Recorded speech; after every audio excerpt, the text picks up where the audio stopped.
पिछले वर्ष से शुरुआत हुई। पिछले वर्ष में कैसा कार्यक्रम था? ठीक रहा, ठीक है। इससे अच्छा नहीं था, इस बार अच्छा हुआ है। प्रेरणा आपको कहाँ से मिली? किताबों के द्वारा मिली हम लोगों को।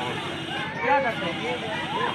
फिलहाल हमको खेती होती है। वर्तमान समय में जो व्यवस्था चल रही है, व्यवस्था को देख कर जैसे 5 किलो राशन पे लोगों को डुबाया जा रहा है, उसके बाद सत्ता में बैठ जाने के बाद उन्हीं का शोषण किया जाता है, तो इसको आप किस तरह देखते हैं? 5 किलो राशन देना सही है या फिर क्या होना चाहिए?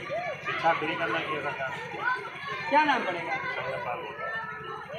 तो साथियों, ये जो जनजागृति का जो अभियान है, ये डॉक्टर बाबा साहब अम्बेडकर की जयंती और अन्य महापुरुषों की जयंती अब देश में ही नहीं बल्कि दुनिया में मनाई जाती है।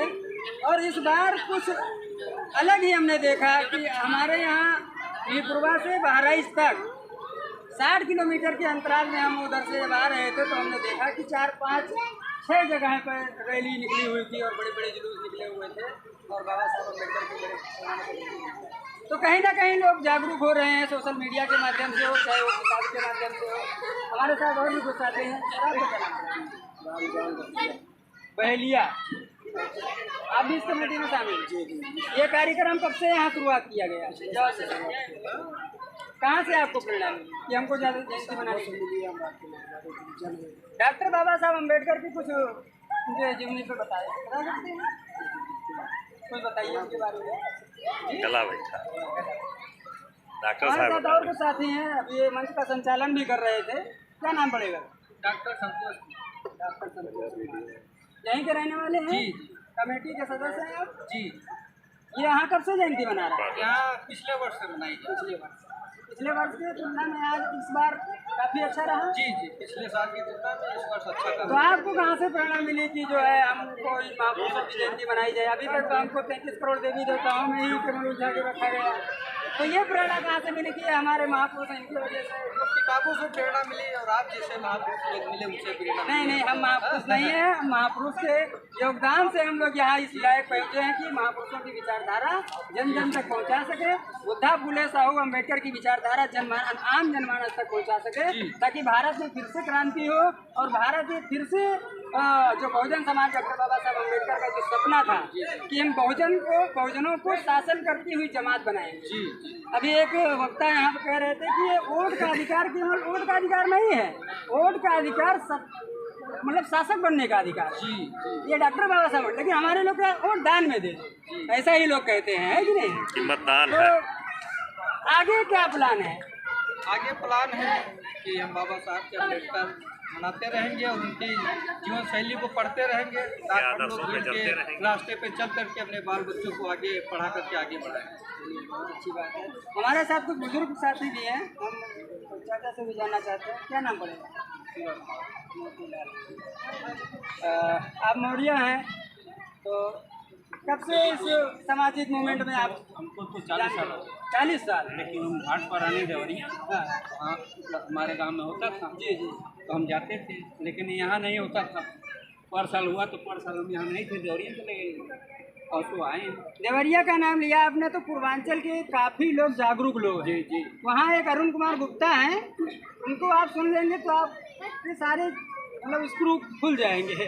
तो आप देवरिया से हैं, इसलिए तो आप पहले से जागरूक हैं, 40 साल से मिशन में काम कर रहे हैं। तो क्या लगा, कैसा लगा यहाँ का? बहुत बढ़िया लगा। हम तो चाहते थे, लेकिन यहाँ के लोग मान ले कि पहले यहाँ के लोग नहीं थे, पर साल हुआ पर साल नहीं थे, पशु जानकारी हुआ तो हम आए हैं। तो साथियों देख लीजिए, यहाँ पर एक जाति के लोग नहीं हैं, यहाँ पर एक धर्म के लोग नहीं हैं, और जो लोग कहते थे कि डॉक्टर बाबा साहब अम्बेडकर केवल दलितों के हैं या अछूतों के हैं, ऐसा लोग कहते हैं, एक जाति के थे। लेकिन आज डॉक्टर बाबा साहब अम्बेडकर ने जो संविधान लिखा उसको लोगों को पढ़ना चाहिए, तब लोगों को पता चलेगा कि SC, ST, OBC, माइनॉरिटी, ये सब के लिए उन्होंने धार्मिक स्वतंत्रता का अधिकार दिया, शिक्षा का अधिकार दिया, नौकरी का अधिकार दिया, राइट टू स्पीच का अधिकार दिया, जो हम लोग ने अभी बोला, सभा करने की आज़ादी दिया, देश भर में दुनिया में घूमने की, टहलने की आज़ादी दी। तो ये सब पढ़ने की ज़रूरत है। तो हम ऐसा कह सकते हैं कि डॉक्टर अम्बेडकर को अगर कोई पढ़ लेगा तो फिर वो कहीं नहीं जा सकता है। तो एक मौर्य जी थे हम कार्यक्रम में, तो आप लोग देख सकते हैं कि जागृति का पैमाना बहुत तेजी से बढ़ता जा रहा है और यही कारण है कि भारत में क्रांति फिर से निर्माण होगी। बुद्धा के बाद भारत में क्रांति निर्माण होगी। इसको एक चाचा और हमारे साथ क्या राम सहारे गुप्ता, देखिए राम सागर गुप्ता, आप देख सकते हैं। एक चाचा मौर्य थे, एक गुप्ता जी हैं। तो आप देख सकते हैं जो सामाजिक एकता जो बढ़ रही है भारत देश में। पासवान साहब हैं, बहेलिया अभी एक कुछ लोग थे। तो आप देख सकते हैं कि कितने बड़े पैमाने पर लोग सामाजिक एकता बन रही है। जो बुद्धा फूले साहब अम्बेडकर का सपना था, उस पे हम लोग पुनः वापस आ रहे हैं, ये बड़ी अच्छी बात है। क्या कहना चाहेंगे चाचा आज की कार्यक्रम में? अच्छा लगा आज की यहाँ आप इस कमेटी के अध्यक्ष हैं, कैसे आपको प्रेरणा मिली कि अब हम इस कमेटी का निर्माण करें और यहाँ पे महापुरुषों की जयंती मनाई जाए? हम लोग देख रहे थे कि हमारे गांव के लोग सब कोई शरारती है, कोई कुछ कर रहा है, कोई अब बाबा साहब की बात मान नहीं रहा है, उनके बताए हुए रास्ते पे चल नहीं रहा है। बाबा साहब ने कहा था कि संघर्ष करो, शिक्षित रहो, संगठित रहो, लेकिन बाबा साहब की बातों को कोई मान नहीं रहा है।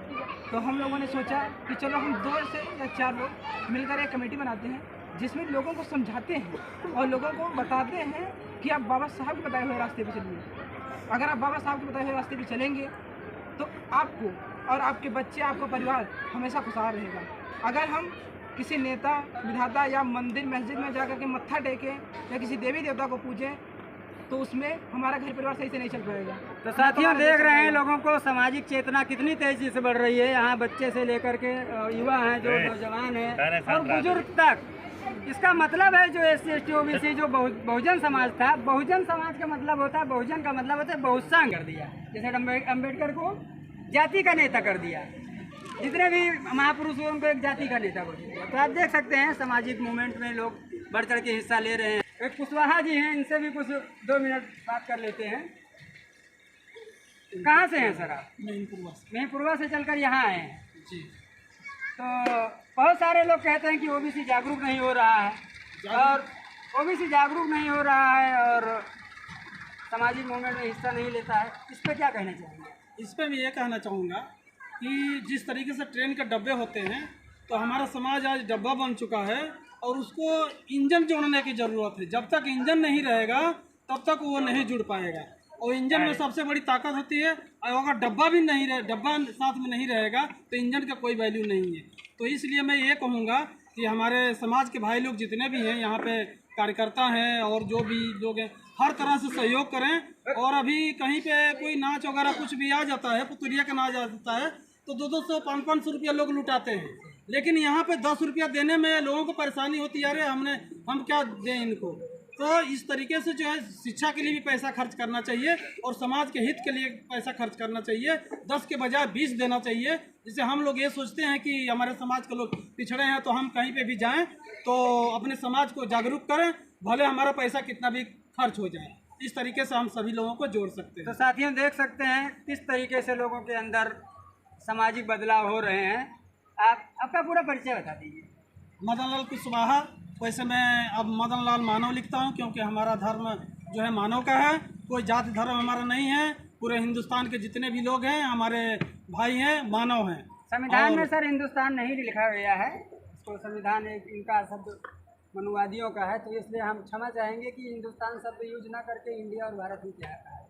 हाँ, तो हमारे भारतवर्ष में जितने भी लोग हैं सब बाबा साहब के संविधान के अनुसार चलते हैं, चाहे 15% हो या 85% हो, सभी लोग संविधान के दायरे में आते हैं। बस ये है कि जो पिछड़े दलित वगैरह जितने भी लोग हैं 85%, वो लोग के अंदर से एक डर जो है ख़त्म करना चाहिए, क्योंकि हमारे समाज के लोग डरे हुए हैं। और दूसरी चीज़ कि हमें जो एकलव्य ने अंगूठा काट लिया था, तो आज हमारे देश के जितने भी 85% लोग हैं इस चीज़ से बचें। जो हमारे पूरे हिंदुस्तान का अंगूठा ले लिया गया, जो बैंक में जाओ तो अंगूठा लगाना पड़ता है, अंगूठा नहीं लगा तो दूसरे दिन जाओ, किराया भाड़ा खर्चा करके लोग जो है 400 200 500 कहाँ जाते हैं। हमारे भाई लोग वो भी हमारे भाई ही हैं और कुछ हम लोगों को बोलने का मौका मिलेगा, इसके लिए मैं बहुत आभारी हूँ कि जो आज मुझे आपके चैनल के माध्यम से हमें कुछ बोलने का मौका मिला। बहुत बहुत धन्यवाद। हमारे साथ एक और युवा साथी, इनसे हम कुछ बात करना चाहते हैं। क्या नाम है आपका? जी, मेरा नाम अमित चक्रवर्ती है। कहाँ से हैं आप? जी, हम यहीं के पास लाइट पड़ रही है। काटा से। अच्छा, आप कब से जुड़े हुए इस सामाजिक मूवमेंट से? जी, सामाजिक मूवमेंट से मैं करीब 5-6 साल से मैं जुड़ा हूँ। बहुत सारे बहुजन समाज के युवा नौजवान कहते हैं कि अभी जो युवा है, युवा जो पीढ़ी है, उसको केवल पढ़ाई लिखाई पर ध्यान रखना चाहिए, बाकी चीज़ों से ध्यान नहीं रखना चाहिए। इस पर क्या कहना चाहते हैं? नहीं, मेरा मानना ऐसा नहीं है, क्योंकि केवल पढ़ाई लिखाई ही ज़रूरी नहीं है, उसके साथ साथ में सामाजिक पढ़ाई एजुकेशन भी ज़रूरी है। क्योंकि यदि हम केवल किताबें ही पढ़ते रहेंगे तो हम केवल किताबों के रट्टू तोता बन जाएंगे और बाकी हमारे इतिहास के बारे में और सामाजिक ज्ञान के बारे में जो हमें जानकारी नहीं होगी, तो इसीलिए लोग हमारा नाजायज़ फ़ायदा उठाते हैं। क्योंकि हमारे पास जो जानकारी का अभाव होता है, सामाजिक जानकारी का अभाव होता है, तो हमारा शोषण होता है। तो इसलिए हम ये चाहते हैं कि हमारे युवाओं को पढ़ाई के साथ साथ सामाजिक कार्यों में भी बढ़ चढ़ कर हिस्सा लेना चाहिए, जिससे एक लीडरशिप की भी खाई जो निर्माण हो रही है हमारे देश में, और लीडरशिप भी एक हमारे देश में मजबूत लीडरशिप निर्माण होगा, तो ये बहुत ज़रूरी है। अपने युवाओं के लिए क्या कहना चाहेंगे? ये हम यही चाहेंगे युवाओं से कि एक बहुत ही यूनिटी बनाएं, यूनिटी में होकर के रहें, और जो भी देश में राजनीतिक मुद्दे पे या फिर सामाजिक मुद्दे पे जो भी बातचीत हो रही हैं, गतिविधियाँ हो रही हैं देश में इस वक्त, उस पर कड़ी निगरानी रखें और सही रूप से अपने समाज को ध्यान में रखते हुए सही फैसला लेने का प्रयास करें। बहुत बहुत धन्यवाद। साथियों, आए हैं, झाला में पड़ता है और यहाँ पर अम्बेडकर जयंती मनाई गई थी। थोड़ा कैमरा इधर घुमा दीजिए, देखिए कैसे बहुत सारे महापुरुष हैं और यहाँ पर लोग जयंती मना रहे थे बड़े धूमधाम से, और युवा पीढ़ी है, बुजुर्ग भी हैं, बच्चे भी हैं, नौजवान भी हैं। तो एक तरीके से कह सकते हैं कि जागृति जो डॉक्टर बाबा साहब अम्बेडकर या अन्य महापुरुषों की जो विचारधारा थी, वो विचारधारा में अब ज़्यादा तेज धार पकड़ रहा है, ऐसा हम कह सकते हैं। साथियों, हमने सोचा कि आप लोगों से बात किया जाए, आप लोगों तक पहुंचाया जाए। आप लोगों का क्या राय है, कमेंट बॉक्स में अपनी प्रतिक्रिया जरूर दें, और आपने चैनल को अगर मेरे सब्सक्राइब नहीं किया है तो सब्सक्राइब करें और वीडियो को शेयर जरूर करें। धन्यवाद। अब तक के लिए इतना ही, बने रहें हमारे साथ।